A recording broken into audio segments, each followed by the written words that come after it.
ओम नमः सिद्धेभ्यः। ओम नमः सिद्धेभ्यः। ओम नमः सिद्धेभ्यः।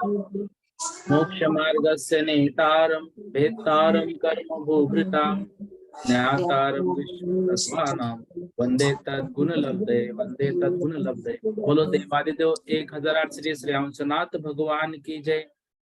आचार्य उमा स्वामी महामुनिराज की जय। आचार्य पूज्यपाद स्वामी महामुनिराज की जय।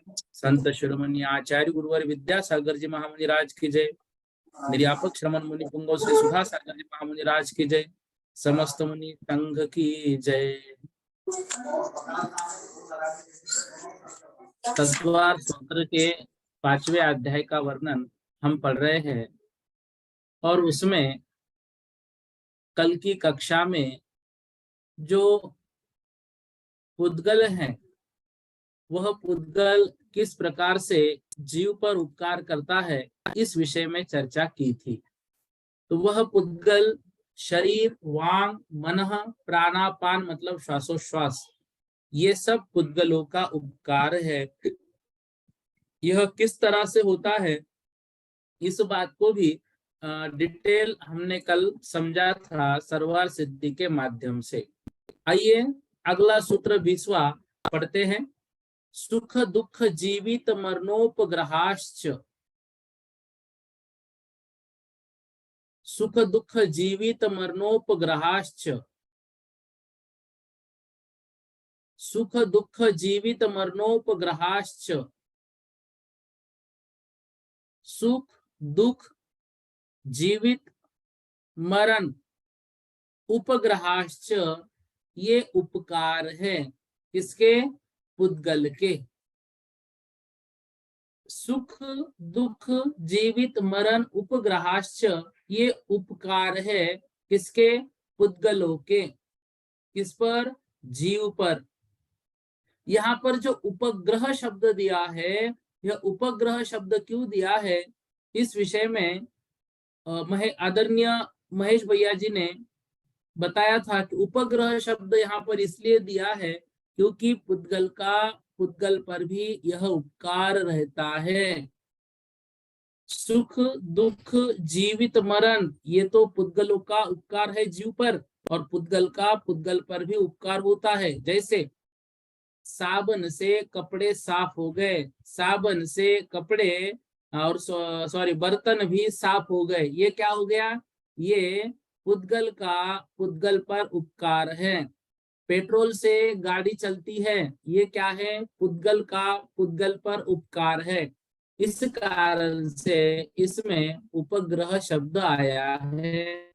बाकी सर्वार के साथ हम समझेंगे। आइए देखते हैं सर्वार सिद्धि की व्याख्या। क्या? साता और असाता के उदय रूप अंतरंग हेतु के रहते हुए बाह्य द्रव्यादिक के परिपाक के निमित्त से जो प्रीति और परिताप रूप परिणाम उत्पन्न होते हैं वे सुख दुख कहे जाते हैं। पर्याय के धारण करने में कारणभूत आयु कर्म के उदय से भव स्थिति को धारण करने वाले जीव के पूर्वोक्त प्राण और अपान रूप क्रिया विशेष का विच्छेद नहीं होना जीवित है, उसका उच्छेद मरण है। सुखाधिक जीव के पुद्गलकृत उपकार है क्योंकि मूर्त कारणों के रहने पर ही इनकी उत्पत्ति होती है। देखो शुरुआत से, साता और असाता के उदय से मतलब साता और असाता के उदय रूप ये अंतरंग हेतु के रहते हुए बाह्य द्रव्यादिक के परिपाक के निमित्त से, मतलब अंतरंग में अंतरंग में साता असाता के उदय से, साता के उदय से सुख होता है, असाता के उदय से दुख होता है। ये अंतरंग हेतु हुआ। बाह्य हेतु क्या हुआ? बाह्य जो भी द्रव्य क्षेत्र काल भाव हमें मिला उसके निमित्त से या तो प्रीति रूप परिणाम होंगे या परिताप रूप परिणाम होंगे, वे सुख दुख कहलाते हैं। मतलब प्रीति रूप परिणाम सुख और परिताप रूप परिणाम दुख होता है। पर्याय के धारण करने में कारणभूत आयु कर्म के उदय से भव स्थिति को धारण करने वाले जीव के पूर्वोक्त प्राण और अपान रूप क्रिया विशेष का विच्छेद नहीं होना जीवित है। जीवन क्या है? जो आयु कर्म के उदय से भव स्थिति है, जितनी आयु हमको मिली है उसको धारण करने वाले जीव पूर्वोक्त प्राण अपान रूप, मतलब इसके पहले जो प्राणापान शब्द दिया था वो प्राण अपान रूप क्रिया विशेष का विच्छेद नहीं होना ही जीवित है तथा उसका उच्छेद मरण है। ये सुखादिक जीव के पुद्गलकृत उपकार है, क्योंकि मूर्त कारणों के रहने पर ही इनकी उत्पत्ति होती है। मूर्त कारणों से इनकी उत्पत्ति होती है। शंका, उपकार का प्रकरण होने से सूत्र में उपग्रह शब्द का प्रयोग करना निष्फल है। समाधान, निष्फल नहीं है, क्योंकि स्वतः उपकार के दिखलाने के लिए सूत्र में उपग्रह शब्द का प्रयोग किया है। किसके? स्वतः के उपकार। आपको बोला था ना महेश भैया ने ऐसा बताया था, ठीक वही बात जो है देखो सर्वसिद्धि में भी लिखी है। पुद्गलों का भी पुद्गलकृत उपकार होता है, जैसे कांसे आदि का राख आदि के द्वारा, जल आदि का कतक आदि के द्वारा, लोह आदि का जल आदि के द्वारा, जल आदि का कतक आदि के द्वारा। ये कतक क्या है? यूं समझो फिटकरी। कतक आदि के द्वारा, लोह आदि का जल आदि के द्वारा उपकार किया जाता है। सूत्र में च शब्द किस लिए दिया है? समाधान, समुच्चय के लिए। पुद्गलकृत और भी उपकार हैं, इसके समुच्चय के लिए सूत्र में च शब्द दिया है। जिस प्रकार शरीर आदि पुद्गलकृत उपकार है, उसी प्रकार चक्षु आदि इंद्रिया भी पुद्गलकृत उपकार है। इसके पहले सूत्र में जीवकृत उपकार को दिखलाकर अब जीवकृत उपकार को दिखलाने के लिए अगला सूत्र आचार्य महाराज कहते हैं। देखो ध्यान से। हाँ, एक मिनट, कनकमल जी जैन पूछिएगा, अनम्यूट कीजिए। कनकमल जी जैन अनम्यूट कीजिए। हाँ, ये मूर्त कारण बताया ना, मूर्त कारण कैसे बताया? मूर्त कारण क्या? मूर्त कर्म मतलब जो कर्म हमको कारण है। देखो कर्म यहाँ पर जो 8 कर्म नहीं लेना, मूर्त कर्म मतलब मूर्त क्रियाओं से उपकार है, मतलब मूर्तिक। तो उसमें सारे बातें आ गई ना। पुद्गल क्या है? पुद्गल मूर्तिक है। तो ये सुख दुख जीवन मरण ये सब पुद्गल के उपकार है, पुद्गलकृत उपकार है। कौन कौन से? सुख दुख जीवन और मरण। नहीं, मूर्त कारण होता है ना, मूर्त कारण है ये, इसमें आया ना ऊपर, पुद्गलकृत उपकार है क्योंकि मूर्त कारणों के रहने पर इनकी उत्पत्ति होती है। देखो शंका के ऊपर, शंका, सुख दुख जीवित, हाँ शंका, ये सुखादिक जीव के पुद्गलकृत उपकार है, क्योंकि मूर्त कारणों के रहने पर इनकी उत्पत्ति होती है। क्योंकि मूर्त कारणों से, मूर्त कारण मतलब क्या है? जो मूर्तिक है। तो साता असाता जो कर्म है वे भी मूर्तिक है। बाह्य जो द्रव्य आदिक दिख रहे हैं वे भी मूर्तिक है। तो इस कारण से मूर्त कारणों से इनकी उत्पत्ति होती है। अतः ये पुद्गलकृत उपकार है, सुख दुख जीवन और मरण। यदि पुद्गल के रहने से ये नहीं होते तो अमूर्त कहलाते, मतलब अमूर्त कारणों से कहलाते। लेकिन मूर्तिक कारण ही उसमें कारण बनता है। मूर्तिक कारण क्या हो गए? एक तो अष्ट कर्म, साता असाता रूप जो 8 प्रकार के कर्म हैं, तो ये साता असाता के उदय से सुख दुख होता है। तो ये आयु कर्म आदि से भव स्थिति बनती है। तो ये कर्म क्या है? कर्म मूर्तिक है। अब बाहर जो भी द्रव्य मिल रहा है, जो क्षेत्र मिल रहा है, ये जो काल या भाव मिल रहा है वो भी क्या है, वो सब मूर्त है। तो मूर्त कारणों से ही सुख दुख आदि की उत्पत्ति होती है, अतः यह पुद्गलकृत उपकार है। ठीक ठीक है। ठीक है, जय जिनेन्द्र। अच्छा, अभी इस विषय में और चर्चा थोड़ी सी हमें करनी है। देखिएगा, ये सूत्र कह रहा है सुख दुख जीवित मरणोपग्रहाश्च, सुख दुख जीवन और मरण ये उपकार है, किसके, पुद्गल के, जीव पर ये उपकार है। अब उपग्रह शब्द दिया है, उपग्रह शब्द दिया है किस लिए, पुद्गल का पुद्गल पर उपकार है। च शब्द दिया है कि किस लिए, अन्य और भी उपकार होते हैं। अब देखो, सबसे पहले इस सूत्र में सीखनी है सुख की व्याख्या। सुख की व्याख्या क्या कर रहे हैं, साता वेदनीय के उदय रूप अंतरंग हेतु के रहते बाह्य द्रव्यादि के परिपाक के निमित्त से प्रीति परिणाम रूप उत्पन्न होना, ये सुख कहलाता है। दुख किसे कहेंगे, असाता वेदनीय के उदय रूप अंतरंग हेतु के रहते हुए बाह्य द्रव्यादि के परिपाक के निमित्त से क्या होना, परिताप रूप परिणाम उत्पन्न होना, ये दुख है। तो सुख और दुख की ये व्याख्या बहुत बढ़िया इसमें दी हुई है। इस व्याख्या को सर्वार सिद्धि के अनुसार मतलब हमको याद ही रखना है। परीक्षा में सुख दुख की व्याख्या पूछी जा सकती है कि नहीं, वो बात अलग है, लेकिन हमको कभी सुख क्या है ये किसी ने पूछा तो बताते भी आना चाहिए कि सांसारिक जो सुख है वो इस तरह से है। बाकी पारिमार्थिक सुख क्या है, पारिमार्थिक सुख है आकुलता बिन, जहां पर आकुलता नहीं है वो पारिमार्थिक सुख है, और सो सुख कहाँ पर है, मोक्ष में, वो मोक्ष के अलावा और कहीं नहीं है। इस तरह से सुख की व्याख्या हमें अच्छे से याद रखनी है। दुख की व्याख्या भी प्रीति और परिताप, ये शब्द एक दूसरे के विरुद्ध, साता और असाता कर्म, ऐसा याद करते हुए सुख और दुख की व्याख्या हमें याद करनी है। जीवित मरण किसे कहते हैं, सर्वार सिद्धि में क्या दिया, भव स्थिति में कारणभूत आयु कर्म द्रव्य से संबंधित जीव के प्राणाप्राण लक्षण किया, तो उसका नहीं होना ये क्या है, मतलब प्राणापान का नहीं होना ये मरण है, और उनका होना ये जीवित है। क्योंकि भव स्थिति कारण है आयु कर्म, आयु क्या है, कर्म है, और उसका कारण भव स्थिति। उस आयु कर्म के उदय से प्राप्त भव स्थिति को धारण करने वाले जीव पूर्वोक्त प्राणाप्राण क्रिया का चालू रहना, उसका उच्छेद नहीं होना ही जीवित है। पर्याय के धारण करने में कारणभूत आयु कर्म के उदय से भव स्थिति धारण करने वाले जीव के पूर्वोक्त प्राण और अपान रूप क्रिया विशेष का विच्छेद नहीं होना, ये जीवित है।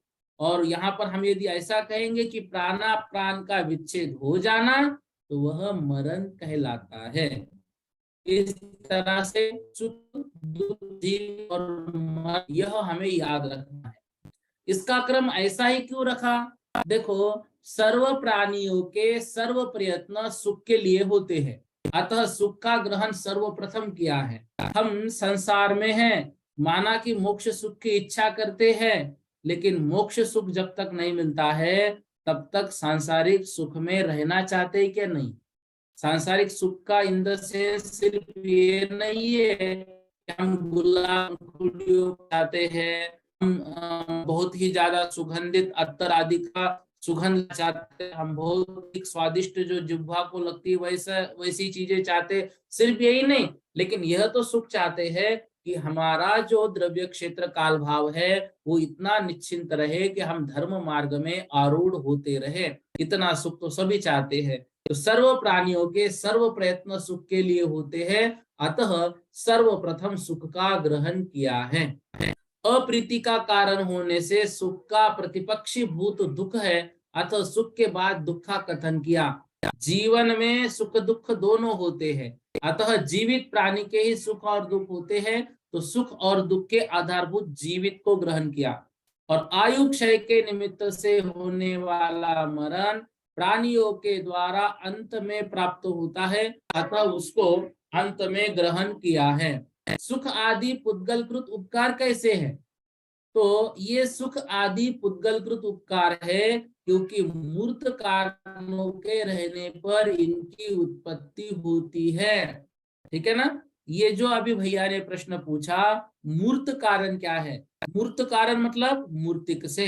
सुख दुख जीवन मरण रूप उपकार पुद्गलकृत है। मूर्त रूप मतलब पुद्गल के निमित्त से होने वाले। ये मूर्त कारण क्या है? पुद्गल। कौन कौन से मूर्त कारण? साता असाता कर्म, ये पुद्गल है, तो मूर्त कारण हो गए। इसी के साथ साथ बाह्य द्रव्य क्षेत्र जो पदार्थ हमें दिखता है, भाई चांदी की थाली हमारे सामने आई तो आनंद होगा, लोहे की थाली आई तो दुख होगा, तो वो भी पुद्गल है, मूर्तिक कारण है। तो मूर्त कारण मतलब पौद्गलिक कारण, ये पौद्गलिक कहलाते हैं। पुद्गल के निमित्त से होने के कारण ये पौद्गलिक कहलाते हैं। अतः सुख दुख जीवन और मरण रूप उपकार जो है वो पुद्गलकृत है, मूर्त कारण है, मतलब पौद्गलिक कारण है। ये बात और पढ़ी हमने कि उपग्रह शब्द यहाँ निरर्थक है। उपग्रह की क्यों चर्चा की? फिर कह रहे हैं इसलिए उपग्रह शब्द दिया क्योंकि पुद्गल का पुद्गल पर भी तो उपकार है।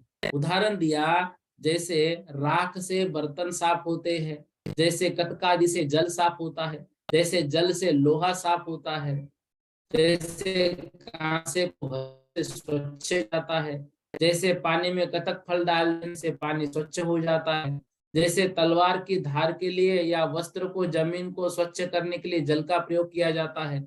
शरीर में पौद्गलिक कर्म का उदय हो गया या उसका उपशम करने के लिए पौद्गलिक औषधि खाई जाती है, तो उससे रोग दूर होता है। अतः पुद्गल का पुद्गल पर बहुत उपकार है। अब देखो ध्यान से, इस विषय में आदरणीय पंडित श्री रतनलाल मेहरा साहब कहते थे, मरण उपकार कैसे है? मरण उपकार कैसे है? देखो, यद्यपि हम देखे जाए तो मरण किसी को भी प्रिय नहीं है, परंतु व्याधि पीड़ा शोकादि से व्याकुल पानी जो जीवन से घृणा हो चुकी है, उसको लोक में मरण भी प्रिय होता है। अतः मरण भी उपकार की श्रेणी में लिया है।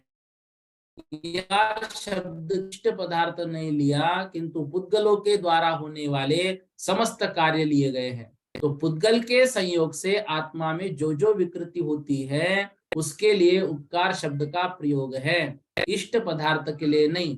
जैसे दुख भी अनिष्ट है, परंतु पुद्गलकृत प्रयोजन होने से दुख का निर्देश किया है, ऐसे ही पुद्गलों का प्रयोजन बतलाने के लिए मरण का उपकार माना है। ठीक है? और जब जीव जीव क्या पर उपकार करता है, वहां पर जब मरण आएगा तो वहां पर आदरणीय पंडित श्री रतनलाल जी बेनाला साहब कहते थे, वो मरण क्या है? वह मरण समाधि मरण है। वह मरण क्या है? वह समाधि मरण है। तो किसी का समाधि मरण कराना ये बहुत बड़ा उपकार है। शायद पूर्णिमा जी ने इसीलिए रेज हैंड किया था, तो ये बात तुरंत याद आई। लेकिन ये अभी क्या चल रहा है? पुद्गल का जीव पर उपकार। इसलिए ये बात की कि व्याधि पीड़ा शोक आदि से व्याकुल प्राणी को जीवन से घृणा होती है, लेकिन जब जीव की बात आएगी, जीव का जीव पर उपकार और उसमें भी मरण शब्द आएगा, तब ये बात आएगी कि समाधि मरण होगा। ठीक है ना? तो इस तरह से शरीर वांग मन प्राणापान इस सूत्र के माध्यम से, सुख दुख जीवित मरण इस सूत्र के माध्यम से हमने पुद्गलों के जीव पर होने वाले उपकार को पढ़ा। ऐसा हो सकता था क्या? ऐसा हो सकता था क्या शरीर वांग मन और सुख दुख इन सूत्रों को इन दोनों को एक ही सूत्र बनाने में क्या दिक्कत थी? ठीक है ना? तो देखो, सुख दुख जीवित मरण का संबंध मात्र पुद्गल का जीव पर उपकार नहीं है। सुख दुख जीवन मरण का संबंध जीव का जीव पर भी उपकार है, क्योंकि परस्परोपग्रहो जीवानाम इस सूत्र में जो आगे क्या बात करेंगे कि जीव का जीव पर उपकार, लेकिन इसमें जो च शब्द आया है ना, सुख दुख जीवित मरणोपग्रहाश्च, तो यहाँ पर च शब्द से यह अर्थ और भी लगाना है। यहाँ च शब्द से दो अर्थ हो रहे। एक अर्थ ये हो रहा है पुद्गल के अन्य और भी उपकार है, एक अर्थ ये हो रहा है कि ये उपकार मात्र पुद्गल के जीव पर नहीं है, अपितु जीव के जीव पर भी हैं। हम किसी को अच्छी बातें करते हैं, उसको सुख मिल रहा है, तो ये जीव का जीव पर उपकार है। किसी दानदाता श्रेष्ठी ने किसी गरीब की मदद की, क्या हुआ? उस गरीब को सुख मिल गया। ये क्या हुआ? ये जीव का जीव पर उपकार है। दुख, किसी ने किसी को दुख दिया, मारा, पीटा, परेशान किया, ये जीव का जीव पर उपकार है, दुख देना। ठीक है ना, ये दुख मिल रहा है। जीवन और मरण, किसी को जन्म देना जीवन है, किसी को मारना मरण है, तो ये उपकार हुए। अब इसमें प्रश्न आएगा, सुख उपकार समझ गए, जीवन उपकार समझ गए, मरण उपकार समझ गए, दुख भी उपकार कैसे है? दुख भी उपकार कैसे है? ध्यान से देखो, यदि किसी को दुख का अनुभव होगा नहीं तो वैराग्य की ओर वह बढ़ेगा ही नहीं। ठीक है ना, तो किसी ने किसी को थोड़ा दुख दिया तो वह भी उपकार की श्रेणी में आ जाता है, क्योंकि उस कारण से वह जीव अपना कल्याण, देखो श्री कृष्ण जी ने नेमिनाथ भगवान पर क्या उपकार किया। उन्होंने सभी प्राणियों को बांध के रखा ताकि इन्होंने देखना और राज्य छोड़कर चले जाना, यह उपकार किया। और यदि ऐसा पुण्य श्री कृष्ण जी इस भाव से करते ना कि इससे नेमिनाथ भगवान को वैराग्य आ जाएगा, तो श्री कृष्ण जी को बहुत पुण्य मिलता। लेकिन उन्होंने किस लिए ये सब कुछ किया? इसलिए इनको वैराग्य हो, लेकिन उनके आत्मा के कल्याण के लिए नहीं।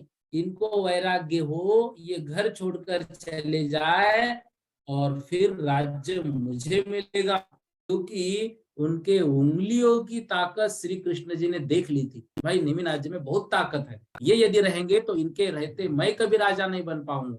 इसलिए इस भाव से कि ये वैराग्य में चले जाए और मुझे राज्य पद मिले, थोड़ा दुख उनको दिखा दिया हो।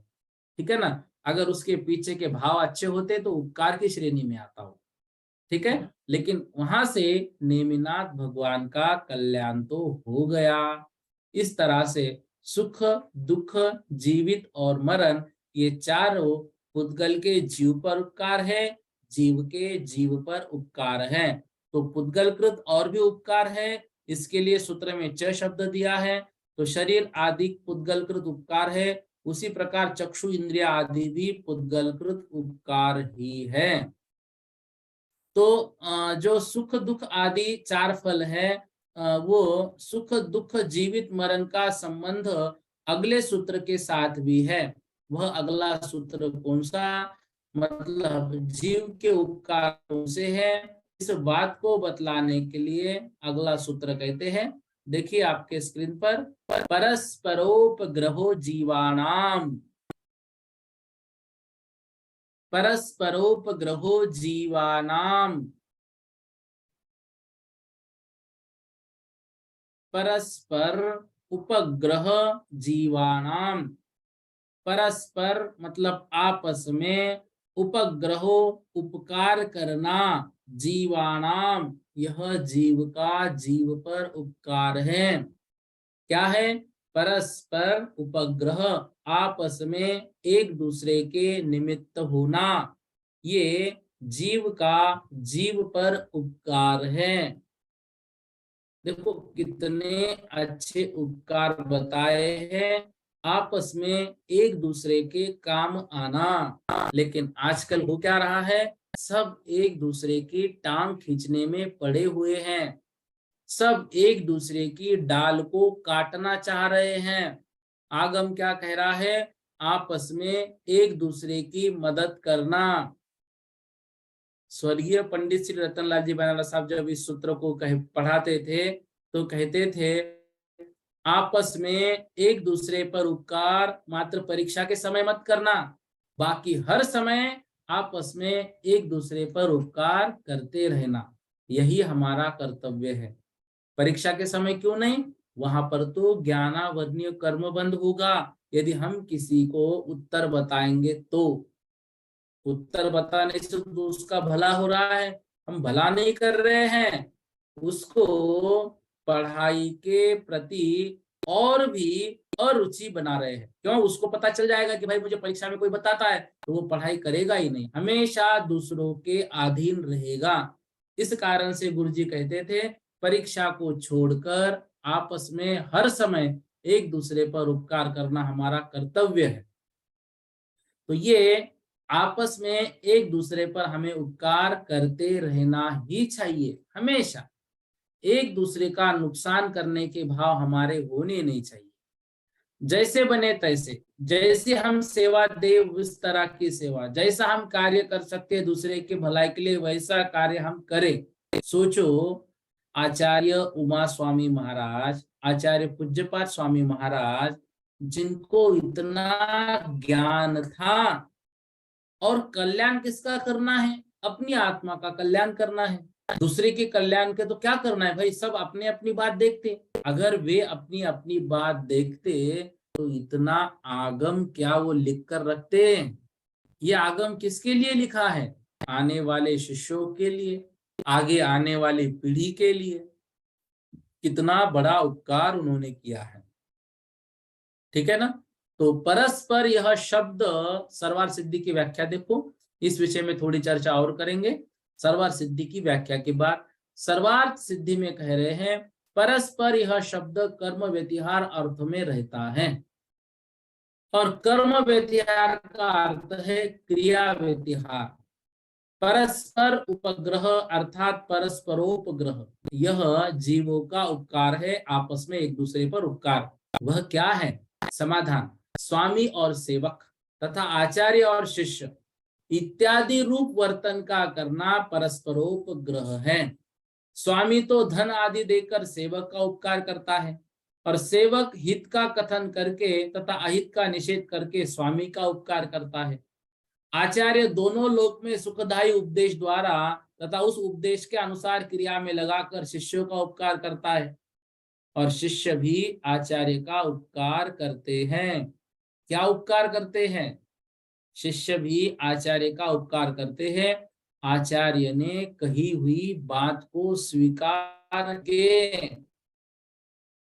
आचार्य को जब जिस चीज की आवश्यकता हो उस आवश्यकता की पूर्ति करके, आचार्य ने जिस जिम्मेदारी को दिया है उस जिम्मेदारी को स्वीकार करके, आचार्य महाराज ने आशीर्वाद देकर, दीक्षा देकर, या फिर हमें कोई नियम देकर हम पर उपकार किया है।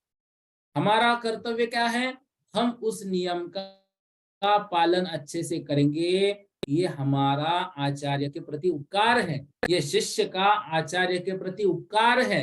गुरु ने दीक्षा दी है तो उस दीक्षा को इतने भली भांति प्रकार से संभालना कि उससे गुरु का नाम रोशन हो जाए। आचार्य विद्यासागर मुनि महाराज साक्षात उदाहरण है हमारे पास। आचार्य ज्ञान सागर महाराज जी ने उनको दीक्षा दी, ये आचार्य ज्ञान सागर महाराज ने उपकार किया अपने शिष्य पर, लेकिन उस शिष्य ने उस चर्या का पालन इतनी अच्छी तरह से किया कि आज आचार्य ज्ञान सागर महाराज लोकालोक में प्रसिद्ध हो गए। कौन है भाई आचार्य विद्यासागर महाराज के गुरु, तो आचार्य ज्ञान सागर महाराज। इतना गजब का शिष्य बनाया, तो उस शिष्य ने उस चर्या का पालन भली भांति प्रकार से किया जिस चर्या को गुरु ने दिया था। यह शिष्य का आचार्य के प्रति उपकार है। माता पिता ने पढ़ाया लिखाया बेटे को, ये माता पिता का बेटे के प्रति उपकार है। उस पढ़ाई लिखाई से आगे अन्य जीवों का कल्याण तो करना ही है, माँ बाप की सेवा भी करनी है। तो ये क्या है, ये उस बेटे का माँ बाप के प्रति उपकार है। शंका, उपकार का अधिकार है इसलिए सूत्र में फिर से उपग्रह शब्द किस लिए दिया है? समाधान, पिछले सूत्र में जो सुखाधिक 4 कहे आए हैं उनके दिखाने के लिए उपग्रह शब्द दिया। क्यों? जो ऊपर उपग्रह दिया ना, सुख दुख जीवित मरणो उपग्रहाश्च, वह उपग्रह यहाँ पर भी है। तो जीव का जीव पर उपकार क्या है? आपस में एक दूसरे की मदद करना। और क्या है? सुखाधिक 4, जो सुख दुख जीवन और मरण है, ये भी जीव के जीव पर उपकार है। तात्पर्य यह है कि सुखाधिक भी जीवों के जीवकृत उपकार है। यदि ऐसा है कि जो उसे अवश्य उपकारी होना चाहिए, तो जो द्रव्य है, मतलब है, उसकी बात हम करेंगे। तो उस विषय में हम कल की कक्षा में चर्चा करेंगे। इस सूत्र को थोड़ा सा और समझते हैं। परस्परोपग्रहो जीवानाम, चारों अजीव द्रव्य का दूसरे पर करने वाले उपग्रह, यह हमने देखे। तो आत्मा का आत्मा पर भी क्या उपकार है? जीव जीव पर भी कोई उपकार करता है क्या? ऐसे प्रश्न के उत्तर में आचार्य महाराज ने अजीवकृत उपकार को दिखलाने के बाद जीवकृत उपकार दिखलाए। तो जीव परस्पर क्या उपकार करता है, इस बात को अभी हमने देखा। स्वामी नौकर का या स्वामी सेवक का, सेवक स्वामी का, आचार्य शिष्य का, शिष्य आचार्य का। ठीक है ना? हित अहित जो है वो बातें होती है। तो आचार्य सभी को हितकारी मार्ग दिखाते हैं, शिष्यों का उपकार करते हैं, और शिष्य गुरु के अनुकूल वृत्ति करते हैं। यह शिष्य का गुरु के प्रति उपकार है। देखो, आचार्य पुष्पदंत स्वामी, आचार्य भूतबली स्वामी जब धरसेनाचार्य के पास पहुंचे थे, तो आचार्य ने जो आज्ञा दी, उस आज्ञा को स्वीकार करके उन्होंने ग्रंथ का लेखन शुरू किया। ठीक है ना? क्या हो गया ये? क्या हो गया? ये गुरु ने अपने शिष्य को आदेश दिया। ये तो ठीक बात है। शिष्य ने उनके आदेश को स्वीकार किया, उनके अनुकूल वृत्ति की, ये शिष्यों ने गुरु के प्रति उपकार किया। एक प्रसंग ऐसा आया जब आचार्य धरसेनाचार्य ने कहा, आप दोनों को अब अलग विहार करना है और अलग दिशाओं में जाकर, मतलब मुझसे विदा होना है, वहां पर और अध्ययन करके और अच्छे से शास्त्र लिखना है। क्योंकि उन्होंने ये जान लिया था अब मेरी उम्र कम है और इन दोनों का मुझसे लगाव हो चुका है, स्नेह हो चुका है। इन दोनों को बड़ा कार्य करना है, शास्त्र लिखने हैं। यदि ये मेरे साथ रहेंगे तो मेरी परिस्थिति को देखकर, मेरी तबीयत को देखकर ये इतने अच्छे से नहीं लिख पाएंगे। इस कारण से उनको आदेश दिया, अब आप दोनों अलग विहार करो। तब देखो प्रसंग क्या है, आचार्य पुष्पदंत और भूतबली। आचार्य भूतबली कहते हैं, गुरु हम नहीं जाएंगे, हम आपसे अलग नहीं होंगे। आप इतने ज्ञानी हैं, इतने महान हैं, और अभी आपको हमारी आवश्यकता है। आपने तो हमको बहुत कुछ पढ़ाया, आपने तो हमको बहुत कुछ दिया, बहुत ज्ञान दिया, लेकिन वास्तविकता में अभी आपको हमारी आवश्यकता है। देखो कहे क्या रहे हैं भूतबली स्वामी कि हमें रुकना है।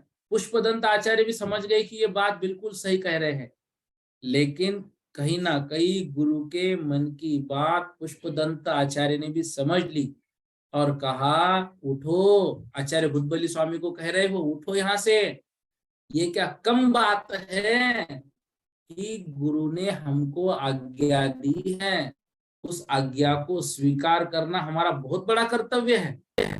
उन्होंने आज्ञा दी, ये बहुत बड़ा उपकार है हम पर। आज्ञा में तो रखा उन्होंने अपने हमें, इसका मतलब है हम उनके ही शिष्य कहलाएंगे। तो आप फिक्र मत करो, उन्होंने आज्ञा दी, ये बहुत बड़ा उपकार है। आज्ञा देकर उन्होंने हमें बहुत करीब किया है अपने, तो आज्ञा दी है, आज्ञा को स्वीकार करो।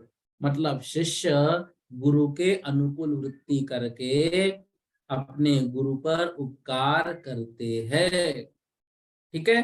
तो इस तरह से जो उपग्रह है, वह उपग्रह आपस में एक दूसरे पर उपकार तो है ही, साथ ही साथ साथ ही साथ जीव भी एक दूसरे पर उपकार करते हैं।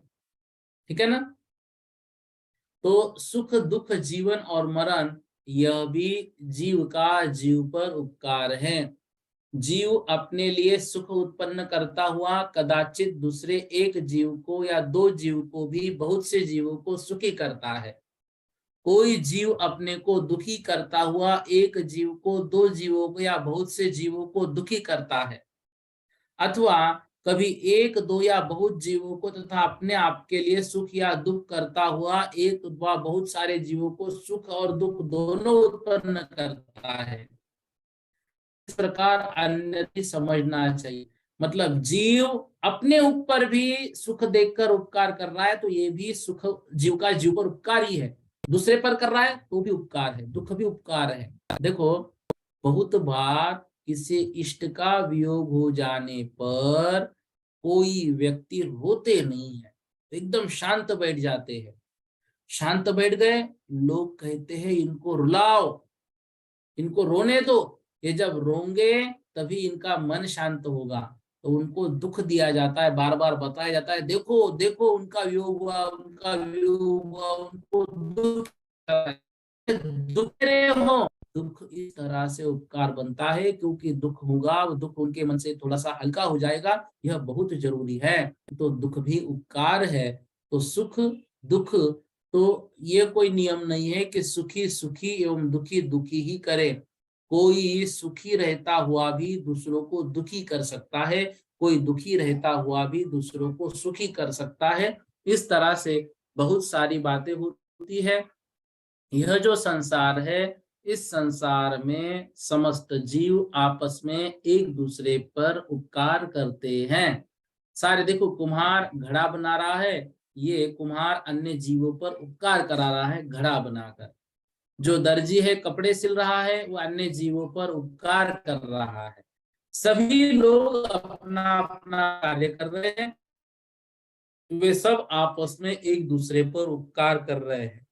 हमें भी आपस में एक दूसरे पर उपकार करते हुए रहना चाहिए। जब कभी मन में आए कि मेरे पड़ोसी का नुकसान हो, मेरे जो सहयोगी हैं मेरे साथ नौकरी करते उनका इस तरह से नुकसान हो, ऐसी बात मन में आई तो ये याद करना, सुख दुख जीवित मरणोपग्रहाश्च परस्परोपग्रहो जीवानाम। परस्पर आपस में एक दूसरे का उपकार करना कर्तव्य है। बहुत बार मन में आता है कि मैं कितना भी अच्छा रहूं, सामने वाला अच्छा रहता ही नहीं है, फिर जब वो अच्छा नहीं रहता है तो मैं क्यों अच्छा रहूं। तो यह भी सोच हमारे मन में नहीं लानी है। होता है बहुत बार, हम सांसारिक जीव है, जब सामने वाला ही वैसा रहता है तो हम क्या करें। अगर सामने वाला वैसा रहता है तो हम दूरी बना लें, लेकिन वो खराब कर रहा है इसलिए हम भी उसका खराब करें, ये उचित नहीं, इस तरह नहीं है। तो जैसा करेगा वह वैसा भरेगा। हम क्यों खराब करें, क्यों हम गलत भरे। इसलिए सामने वाला जो करेगा वो जाने, वो उसका काम है, हमारा काम हम जाने। भाई, जब बिच्छू काट रहा है, काटना उसका स्वभाव है, और वो उसको बचाना यह हमारा स्वभाव है। तो हमें उसको बचाना है, और उसका काटने का स्वभाव, वो अपना काम करे, हमें उससे कोई दिक्कत नहीं। ऐसे ही बहुत बार हमारे समाज में इन सभी चीजों की अत्यंत आवश्यकता है। हमारा जो जैन प्रतीक का चिन्ह बना है, उसके नीचे परस्परोपग्रहो जीवानाम यह सूत्र लिख के रखा है। कितना सोच विचार करके वह सूत्र वहां पर लिखा होगा। आज हमारे जैन समाज में आपस पर एक दूसरे पर उपकार करने की अत्यंत आवश्यकता है, बहुत जरूरी है। जैसे बने तैसे जैन श्रावक एक दूसरे पर उपकार करे, एक दूसरे की कल्याण की बात सोचे, एक दूसरे को दुख, एक दूसरे का दुख जाने, एक दूसरे के दुख को कम करने का प्रयास करे, ताकि हमारा धर्म आगे बढ़े, हमारे धर्म का रथ हम अपने कंधे पर लेकर चले, हम आपस में बहुत मिलजुल कर रहें, ताकि बाहरी कोई आदमी आकर हमारे झगड़ों का लाभ उठाकर फायदा ना लेवे। हमारी बेटियों का विवाह अन्यत्र हो रहा है, क्यों? क्योंकि हम घर में उस पर उपकार नहीं कर रहे हैं।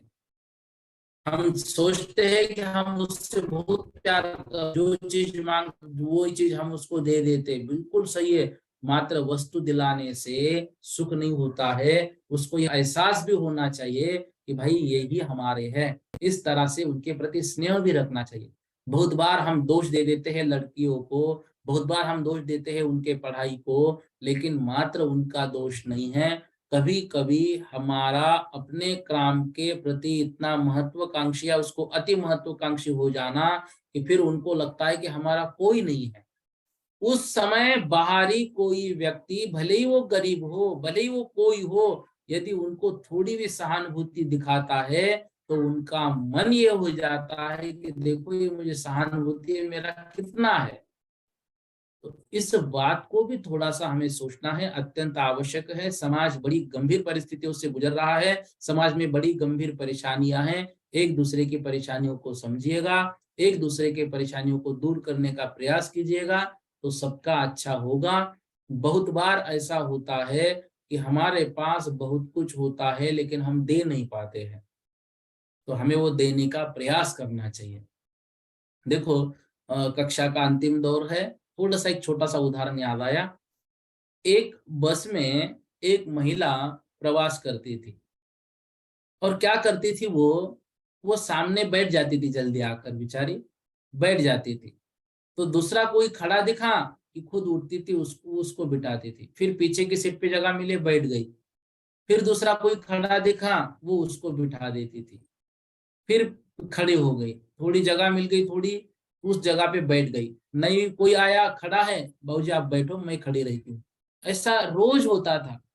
तो कोई आने जाने वाले जो अप डाउन वाले लोग होते, उन्होंने इस बात पर गौर किया, ये हमेशा दूसरों को जगह देती है, ये क्या बात है। तो एक जन ने उसको पूछा, आप स्वयं खड़ी रहती हो, हमेशा दूसरों को जगह देती हो, क्या है।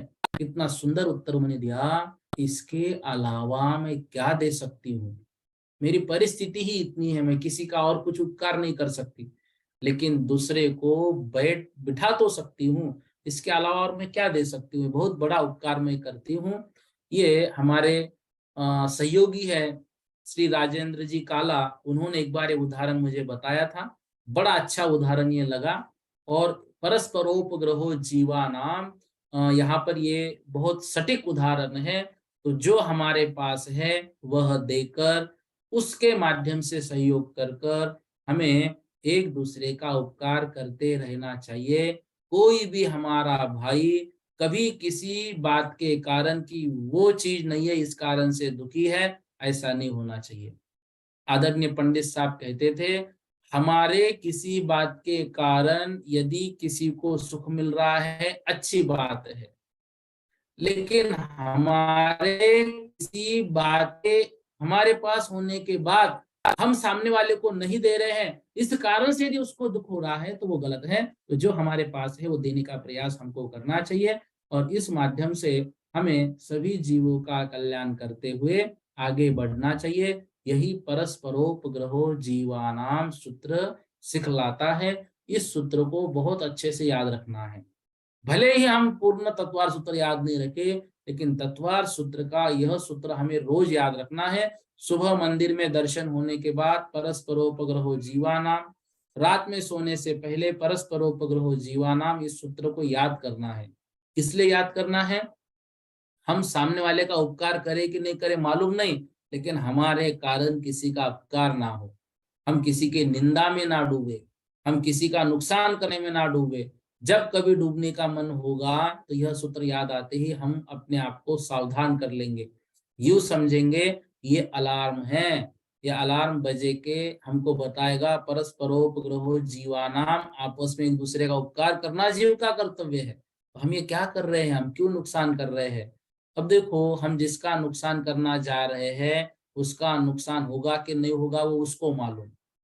हमारे आगम में क्या लिखा है, हम बंदूक लेके निकल किसी को मार के लिए, अब वो कि नहीं मरा सामने वाला हमको मालूम नहीं, लेकिन उसको मारने का पूर्ण पाप हमको लग गया। क्यों, हम संकल्प पूर्वक निकले थे कि उसको मारेंगे, और सामने वाले के प्राण हम बचाना चाह रहे हैं, हमारे भाव अच्छे हैं, उसके बाद भी यदि सामने वाला मर गया तो उसका पाप हमको नहीं लगता है। ये बहुत बड़ा सिद्धांत है। यह सिद्धांत मात्र जैन धर्म दे सकता है। इसका अनेकांतवाद दे सकता है, इसका स्यादवाद दे सकता है। अन्यत्र ये चीजें कहीं पर भी पढ़ने को नहीं मिलेगी। इतना बड़ा जैन धर्म, इतना बड़ा जैन आगम, इतने बड़े जैन सिद्धांत, इतना बड़ा अध्यात्मवाद, उसके साथ व्यवहार और निश्चय नए अन्यत्र कहीं नहीं मिलेंगे। इसलिए ये बहुत बड़ा उपकार है हमारे पूज्य आचार्य महाराजों का, आचार्य महाराज की परंपरा का, कि उन्होंने हम सब के लिए ये सब कार्य किया है। हमारा भी उपकार जो है वो प्रत्येक जीव के प्रति होना चाहिए। देखो, संसार में जितने जीव हैं, एकेंद्रिय से लेकर पंचेंद्रिय तक सभी जीवों का उपकार करना ही करना है। उसमें भी जैन भाइयों की तरफ थोड़ा सा ध्यान दीजिएगा। पता नहीं कौन क्या बन जाए। सोचो, जो दीवान अमरचंद जी थे, ढूंढते फिरते थे किसको क्या आवश्यकता है, और पंडित टोडरमल जी के विषय में किसी ने बताया कि बहुत ज्ञानी बच्चा वहां पर जन्मा है, उसके तरफ ध्यान देना। तो पंडित अमरचंद, सॉरी, दीवान अमरचंद जी ढूंढते निकले थे कि कहाँ बच्चा जन्मा है, और उन्होंने बहुत हेल्प की। और वही टोडरमल जी कितने बड़े बने बाद में। यदि अमरचंद जी उपकार नहीं करते तो टोडरमल जी जैसा विद्वान हमको नहीं मिलता। चिरोजाबाई यदि उपकार नहीं करती ना, तो गणेश प्रसाद जी वर्णी जैसे व्यक्तिमत्व से हम दूर रहते। चिरोजाबाई ने उन पर बहुत बड़ा एहसान किया, ठीक है ना। तो इस तरह से उपकार तो उन्होंने किया, लेकिन गणेश प्रसाद जी वर्णी ने भी उस उपकार को ग्रहण करके समाज का उपकार किया। तो ये गणेश प्रसाद जी वर्णी ने समाज का उपकार तो किया ही किया, साथ में चिरोजाबाई पर भी उपकार कर दिया कि उन्होंने मुझे पाला है ना, तो मैं भी अच्छे से रहूंगा, मैं भी अच्छी चर्या का पालन करूंगा। इस तरह से उन्होंने भी वो उपकार किया। टोडरमल जी ने भी फिर अमरचंद जी पर ये उपकार किया कि उन्होंने सही में धर्म का प्रचार प्रसार किया। इस तरह से हमारे समाज में कोई भी किसी को भी कुछ आवश्यकता है, और वह आवश्यकता की पूर्ति यदि हम कर सकते हैं तो हमें करनी चाहिए। यह परस्परोपग्रहो जीवानाम सूत्र सिखलाता है। इतना आज करते हैं।